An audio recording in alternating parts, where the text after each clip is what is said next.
Larry came out and he goes, "Stay out of the trees." And we both left, and I left. Went to Benoit and started flying missions out of Benoit. One morning we were scrambled. I think it was close to noontime or so.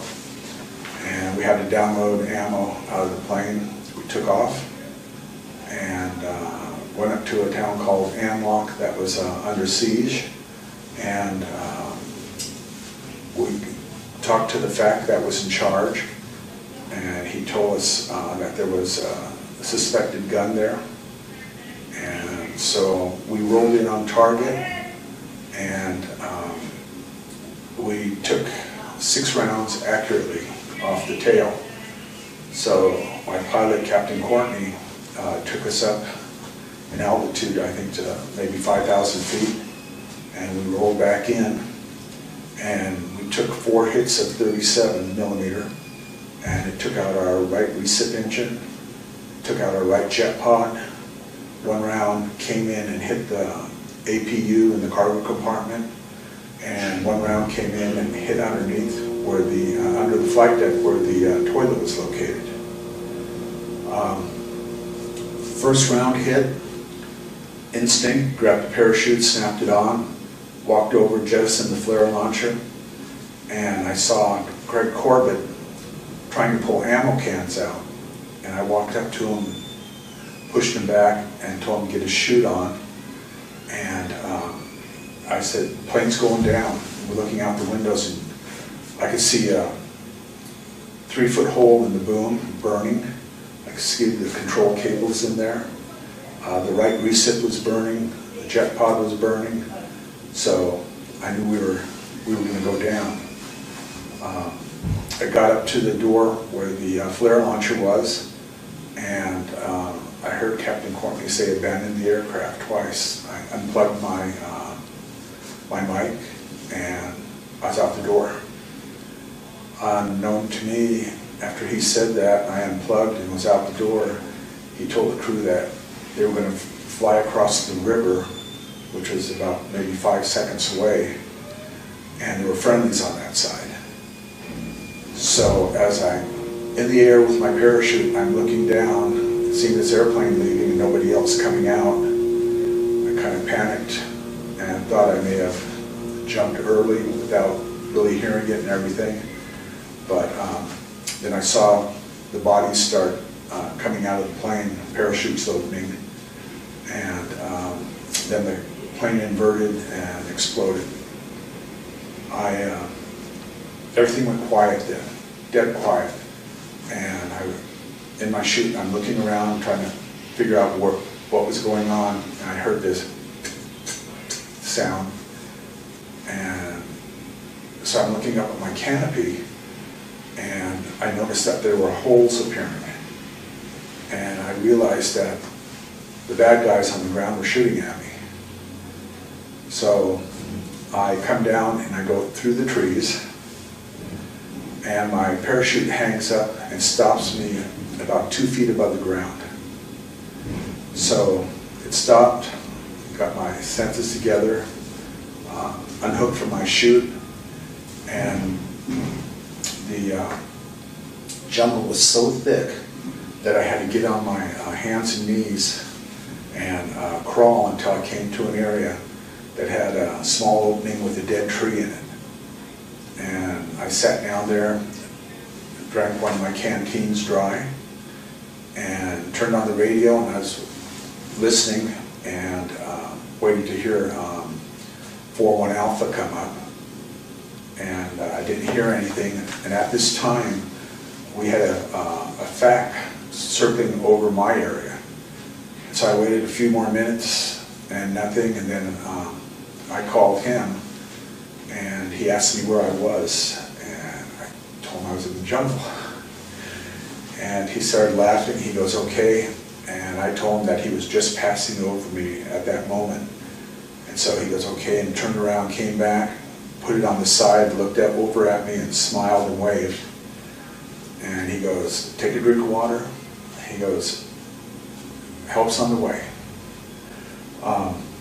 one of the strange things was when I went out and the chute opened, all the survival schools I went to, all that memory of all those things came right back to me. I remembered everything I was supposed to do on a survival situation. So I was on the ground, and the FAC told me that they had a Army chopper coming in to get me. And as I was laying there, I see this Army chopper coming, and it comes down, and it's probably maybe 20 feet above me or so, and ground fire opens up all around us and starts hitting the chopper, and the chopper pulls off smoking.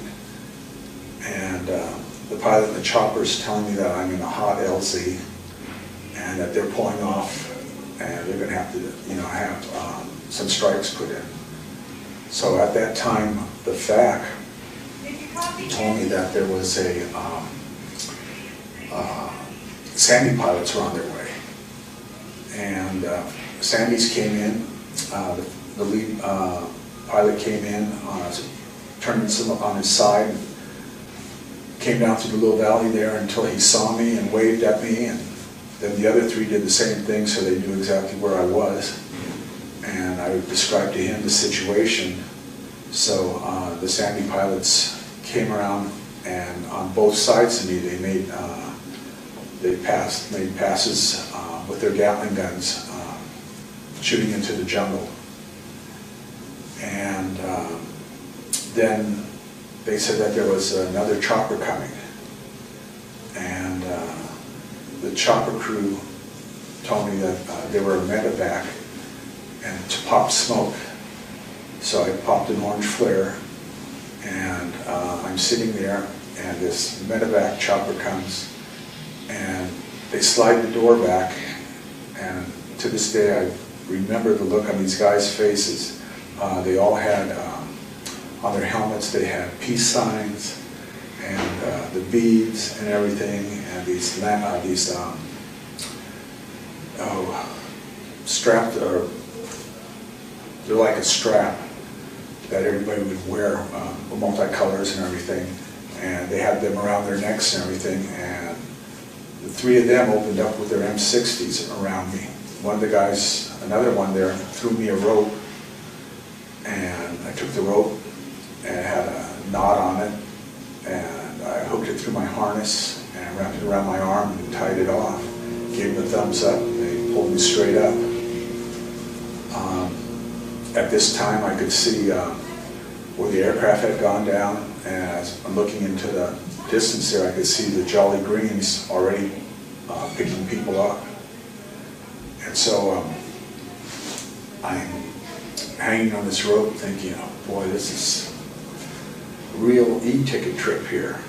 And we were flying, and all of a sudden I see a fire support base in front of us, and the chopper goes down low, and I'm thinking to myself, they're going to drag me through the wire, the fencing around the base. And just before we got to the base, they hopped me over it. And I think it was for them, for their benefit, to see the look on my face. And they threw the rope out once I got on the ground. They had an RTB for fuel. And one of the guys held up a rifle, and I pulled out my pistol and gave me the thumbs up. They took off. And I'm looking at this fire support base, and there's not a soul around. And then all of a sudden, all these Vietnamese started coming out of the bunkers. And so I go, well, I might as well put my pistol away, because I'm not going to do anything here. Put my pistol away and everything, and the first thing I remember was a Vietnamese handing me a warm Coke. And down that real quick, and we were walking center of the camp, and another chopper comes in, and there was a Army Master Sergeant, and he reached out and grabbed me by my harness and pulled me in, and we took off. I put a headset on, and he told me that the commanding officer of the 1st Air Cav wanted to see me. So we flew to their base, and I just walked over to him in his this field tent that they had set up, and he asked if I was okay, and I go, yeah, and he wanted to thank me for giving him a silver star for his attempted rescue of me in a hot LZ. So I was just kind of shocked. I should have asked him, what am I getting? But it didn't happen. I was already kind of, the adrenaline was still pumped, and he asked if I knew where the gun was, and I happened to see where it was, and so I was able to point out on a map this location. It was near a rubber tree plantation, and they had a cement area. It was like maybe 4 handball courts, it looked like, made out of concrete. And it was in there is where this radar control 37 was. So the general thanked me, called out information up to the facts up there, and told me that his pilots would take me anywhere I wanted to go. And so we got in another chopper, and his pilots asked me where I wanted to go, and I told them NKP Thailand. And they started laughing. They're going, we don't have that kind of fuel. We can't make it to there. I said, okay, well then take me back to Ben Juan. And they said, oh, that's about 12 minutes away from here.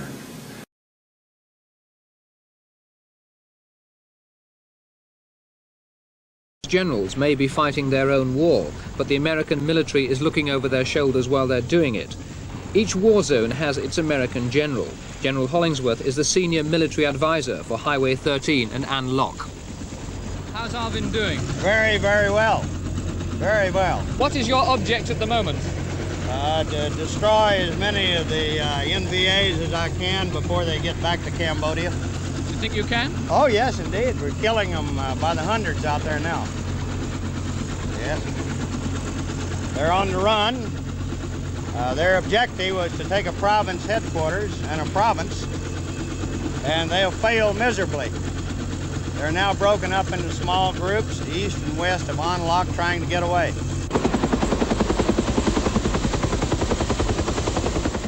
Briefing over, General Hollingsworth mounts his personal helicopter, Dynamite 6, and takes to the skies to drop in on another advisor on another front.